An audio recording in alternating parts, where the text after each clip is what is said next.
warahmatullahi wabarakatuh. Perkenalkan, saya Elha Hasanah, salah satu mahasiswi STAI Dr. KHZ Mutakin Purwakarta, Prodi PIAUD semester 6. Di sini saya akan mencoba menjelaskan pemahaman saya sedikit tentang Asperger Syndrome. Asperger Syndrome atau Asperger Disorder dan sering juga disebut sebagai sindrom profesor kecil merupakan suatu hambatan pervasif yang termasuk pada spektrum autis. Nah, hal ini dikarenakan karena pengidap sindrom Asperger memiliki ciri yang sama dengan pengidap autisme, hanya saja tidak mengalami hambatan bahasa dan kognitif.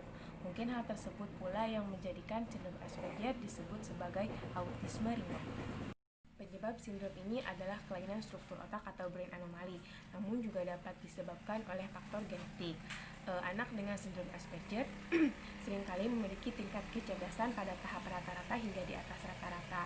Nah, mereka juga sering menaruh minat dan berbicara mengenai topik yang jauh dari jangkauan anak pada seusia mereka. Didukung dengan pembawaan dan cara berbicara mereka yang canggung dan kaku, hal tersebut menjadikan mereka suka menyendiri dan cenderung tertutup.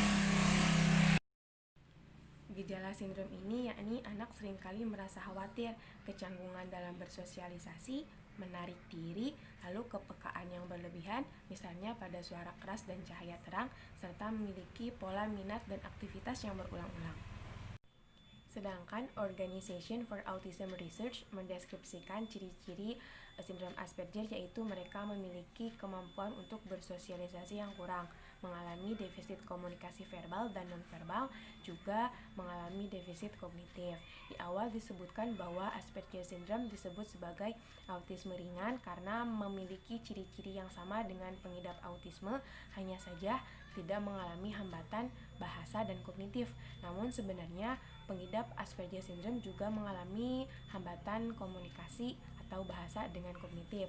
Hanya saja hambatan yang mereka alami berbeda tingkat dengan hambatan yang dialami oleh pengidap autisme pada umumnya. Anak dengan sindrom Asperger seringkali memiliki tata bahasa dan kosakata yang baik. Hanya saja pola pikir mereka yang unik serta cara belajar mereka yang konkret menjadikan mereka sering menggunakan perumpamaan, idiom, metafora, sarkasme, dan pernyataan retorik saat berkomunikasi, sehingga terkadang teman sebaya mereka menganggap mereka aneh. Selain itu, mereka juga kesulitan untuk membaca, menafsirkan, dan memahami ekspresi wajah dan bahasa tubuh orang lain. Kecerdasan anak Asperger seringkali berada pada tingkat rata-rata dan di atas rata-rata.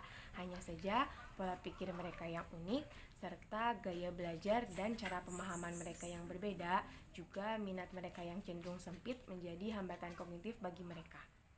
Selain itu, mereka juga seringkali mengalami masalah pemrosesan informasi dari salah satu atau lebih pada 7 sistem sensorik, yaitu keseimbangan, sentuhan, gerakan, penglihatan, pendengaran, penciuman bau, dan pengecapan rasa. Mereka juga seringkali mengalami masalah motorik halus, salah satunya pada tulisan tangan. Seringkali tulisan tangan anak yang memiliki sindrom Asperger tidak terbaca, entah itu karena tekanan yang terlalu berat, tulisannya terlalu tertekan, lalu juga spasi yang buruk atau ukuran huruf yang terlalu besar atau terlalu kecil. Menarik adalah bahwa ciri-ciri di atas seringkali terdapat atau muncul pada anak sangat cerdas yang introvert. Beberapa kasus salah diagnosis terjadi, yaitu anak sangat cerdas yang introvert didiagnosis sebagai anak pengidap Asperger, sehingga James Webb menyimpulkan beberapa isyarat untuk membedakan anak sangat cerdas yang introvert dan tidak menderita Asperger. Yang pertama, anak sangat cerdas memiliki hubungan pertemanan yang normal dengan mereka yang memiliki minat yang sama.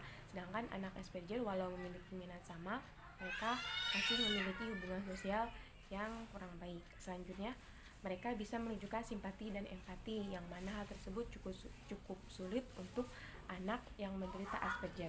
Selanjutnya, mereka tidak memiliki atau sedikit memiliki motorik yang kaku. Sedangkan anak Asperger tadi disebutkan bahwa tulisan mereka seringkali tidak terbaca karena motorik mereka yang kurang. Selanjutnya, mereka bisa menoleransi perubahan rutinitas yang tidak terduga. Sedangkan pola aktivitas dan pola bermain anak Asperger itu terus berulang-ulang. Ucapan dan lelucon lebih seperti orang dewasa, sedangkan ucapan dan lelucon anak Asperger itu lebih seperti dikategorikan aneh karena tadi seringkali mereka menggunakan idiom, metafora, sarkasme, dan retorika saat mereka berkomunikasi.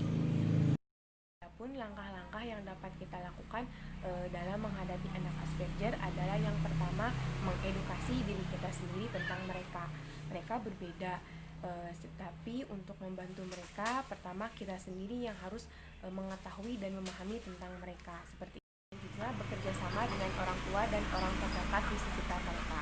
Hal tersebut bertujuan untuk membuat lingkungan yang nyaman, sehingga jika lingkungan mereka nyaman, diharapkan anak akan merasa terbiasa untuk dapat beradaptasi dengan orang lain secara baik.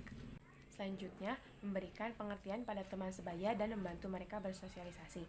Teman sebaya merupakan suatu lingkungan yang sangat penting untuk perkembangan anak, sehingga hubungan mereka dengan teman sebaya cukup berpengaruh pada perkembangan anak. Sedangkan anak Asperger tadi disebutkan bahwa mereka memiliki kemampuan yang kurang untuk bersosialisasi, sehingga kita yang harus membantu untuk mereka bersosialisasi. Selanjutnya, mengajarkan atau mengelola cara mereka berperilaku.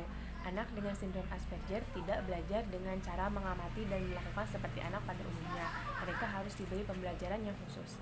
Umumnya, orang-orang berpikir bahwa mengidap Asperger syndrome merupakan suatu hal yang kurang baik, sedangkan beberapa orang berpikir berbeda. Contohnya, Ananda Sukarlan yang mengungkapkan pendapatnya bahwa Asperger syndrome menurutnya adalah suatu langkah evolusi terbaru bagi umat manusia.